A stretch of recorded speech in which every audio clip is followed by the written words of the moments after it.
الحمد لله وكفى والصلاة والسلام على من لا نبي بعد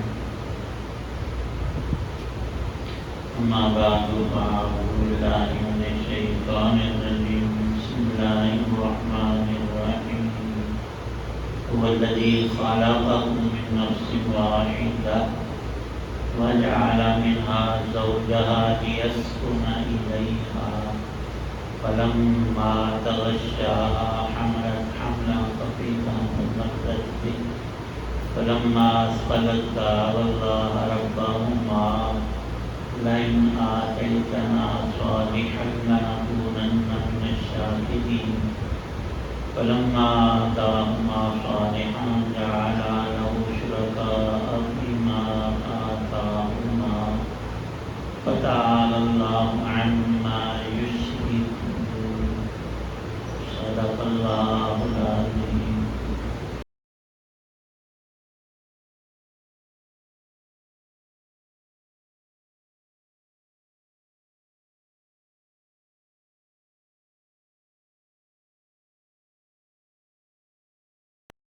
وہی اللہ ہے جس نے تم کو پیدا کیا ایک جان سے اور اسی نے بنایا اس کا جوڑا تاکہ اس کے پاس آرام پکڑے. پھر جب مرد نے عورت کو ڈھانکا حمل رہا ہلکا سا حمل تو چلتی پھرتی رہی اس کے ساتھ. پھر جب بوجھل ہو گئی تو دونوں نے پکارا اللہ اپنے رب کو کہ اگر تم ہم کو بخشے تندرست تو ہم تیرا شکر کریں. پھر جب ان کو دیا تندرست تو بنانے لگے اس کے لیے شریک اس کی بخشی ہوئی چیز میں. سو اللہ برتر ہے ان کے شریک بنانے سے.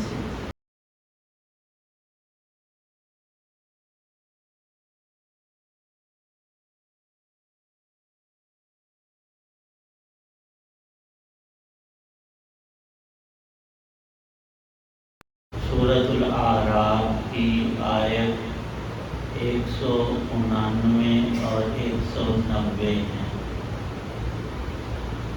آیت کی ابتدا میں اللہ تعالی شان نے عام انسانوں کی تخلیق کی ابتدا کو ذکر فرمایا ہے. اللہ پاک نے انسانوں کے پہلے جوڑے کو اپنے کلمہ کن سے پیدا فرمایا. پھر آگے ان سے ان کی نسل کو پیدا کیا ان سے. اور تمام چیزیں جانور اللہ نے یوں پیدا کیے. لیکن انسان کی عقل اور اس کے تجربات وہ ایک دوسری لائن پکڑتا ہے فلسفہ انسانی اور ایک سوال خود کر کے اس میں پھنستا ہے کہ پہلے مرغی تھی یا انڈا. اگر کہو کہ مرغی تھی تو وہ کیسے پیدا ہوئی؟ ہر مرغی انڈے سے پیدا ہوتی ہے تو مطلب یہ کہ انڈا پہلے تھا. اور اگر انڈا پہلے تھا وہ کس مرغی کا تھا؟ بس اسی میں کہ پہلے انڈا تھا یا مرغی. اس کو کوئی عقل انسانی حل نہیں کر سکتا. اللہ پاک نے خود بات حل کی ہے کہ تخلیق میرا کام ہے. میں پہلے جوڑے کو مٹی کو حکم دیتا ہوں وہ بن جائے. آدم بن گیا. آدم علیہ السلام کی تخلیق اللہ نے مٹی سے کی. کن فرماتے ہیں اللہ اور چیز بن جاتی. وہاں انڈے مرغی کا کوئی حساب نہیں. اللہ نے مرغی کو حکم دیا کون بن گئی. پھر اس سے انڈا اور اس کی نسل چلا دی. اور اگر یہ کسی آیت میں نہیں آیا کہ اللہ نے مرغی پہلے اور اگر اللہ نے چاہا تھا کہ میں انڈے سے مرغی بناؤں تو انڈے کو کون سے پیدا کیا؟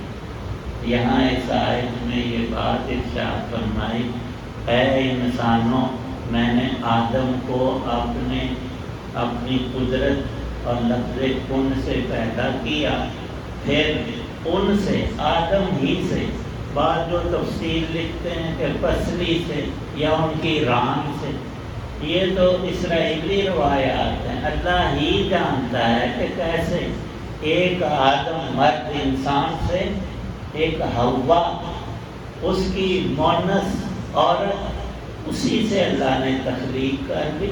اور اللہ کے لیے پیدا کرنا کسی بھی چیز کا، جہانوں کی کسی شے میں رب کو کوئی مشکل پیش نہیں آئی، ان کا آرڈر چلتا ہے، وہ فرماتے ہیں کہ بن جا، ہو جا، اس چیز کو ہونا پڑتا ہے۔ یہی تو قدرت الہیہ ہے۔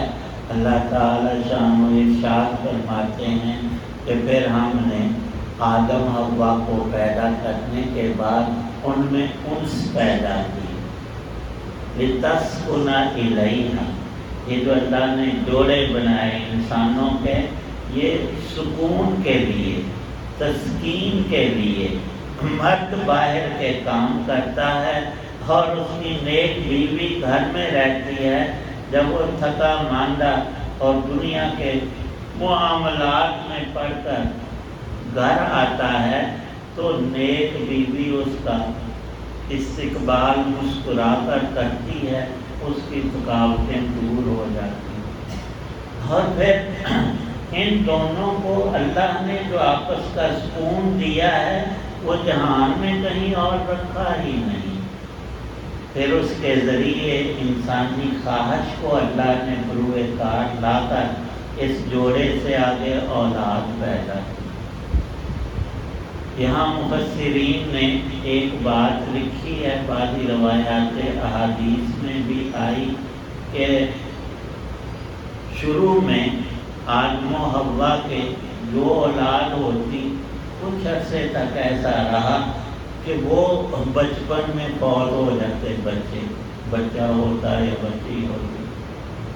تو ایک دفعہ حمل ہوا، ایک شخصیت حوا کے سامنے آئی اور انسانی روپ میں اس نے مشورہ دیا کہ اب تمہارے ہاں جو اولاد پیدا ہو، لڑکا ہو تو اس کا نام عبدالحارث رکھنا ہے، تو وہ زندہ رہے گا، فوت نہیں ہوگا، اس کی لمبی عمر ہوگی۔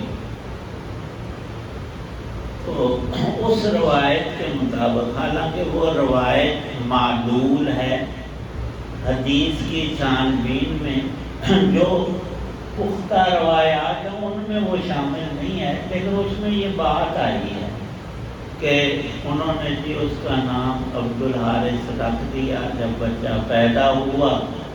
تو یہ ایک طرح کا شرک تھا، کیوں کہ حارث کنیت تھی اس ابلیس کی۔ فرشتوں میں جب پہلے کبھی رہتا تھا تو اس کو حارث کہا جاتا تھا، اور حارث کا لغوی معنی کھیتی باڑی کرنے والا کسان بھی ہے۔ تو ابا نے غور نہیں کیا معانی پر، الفاظ پر، اور اس کے بتائے ہوئے سے ایک نام رکھ دیا۔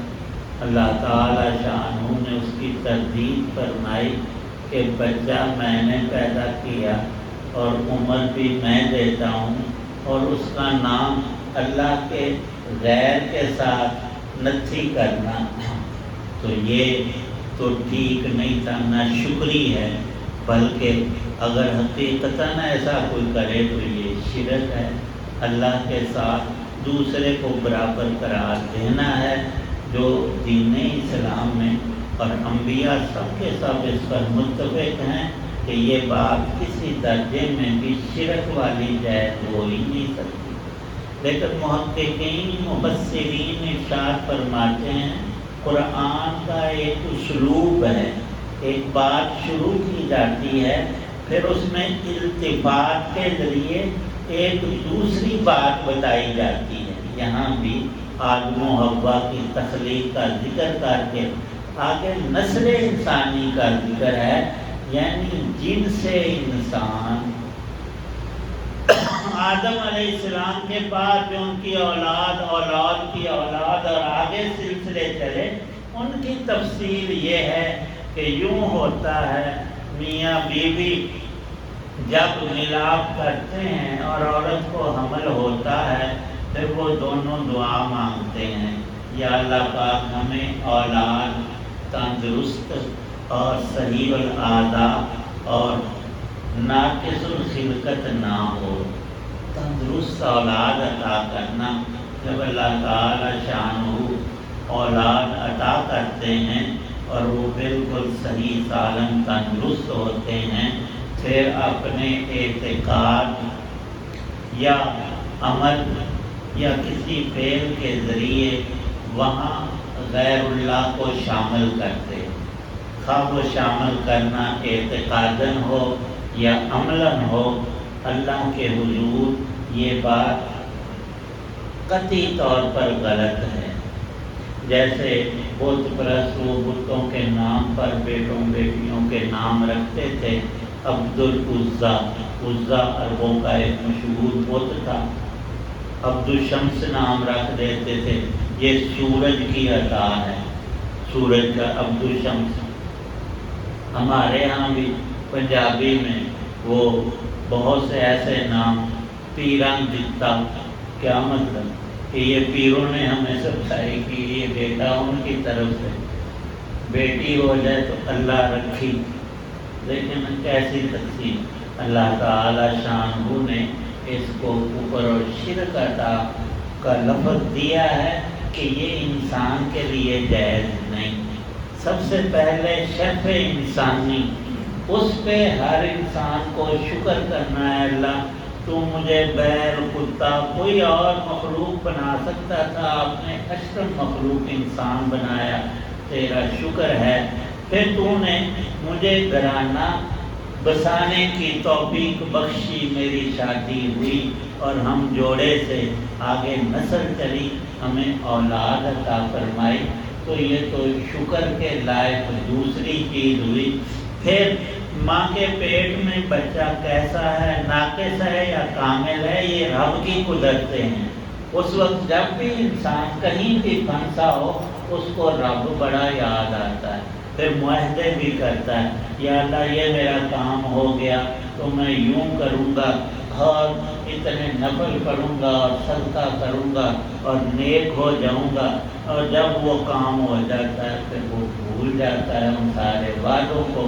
ان آیات میں بھی یہی بات ہے کہ تمہیں بھی اللہ نے پیدا کیا، اولاد بھی اللہ نے عطا کی، اس کا نیک صالح اور تمہارے لیے مفید ہونا بھی رب نے بنایا، تو یہ ساری چیزیں رب کا شکر ادا کرنے کے لیے۔ اور اگر ان کو رب سے ہٹ کر کسی اور کی طرف منسوب کرو، اور بعض مسلمان بھی ایسے ہیں کہ ان میں جہالت اتنی بڑی ہوئی ہے کہ وہ کسی پیر صاحب کی قبر یا آستانے پر اس بچے کو لے جا کر اس کی پیشانی وہاں لگاتے ہیں، تو یہ نہ سانو دیتا۔ اور نظر اور منت یہ عبادت ہے، یہ غیر اللہ کے لیے جائز قطعاً ہے ہی نہیں۔ نظر مانتے ہیں کہ ہم فلاں کام فلاں جگہ پر جا کر کریں گے، اس سب کی تردید ان دو آیات میں اللہ تعالی شانہ نے فرمائی ہے۔ اللہ پاک صحیح سمجھ عمل کی۔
الحمدللہ رب العالمین والصلاة والسلام علی رسول ربنا آتنا فی الدنیا حسنہ وفی الآخرۃ حسنہ وقنا عذاب النار صلی اللہ تعالی علی سیدنا محمد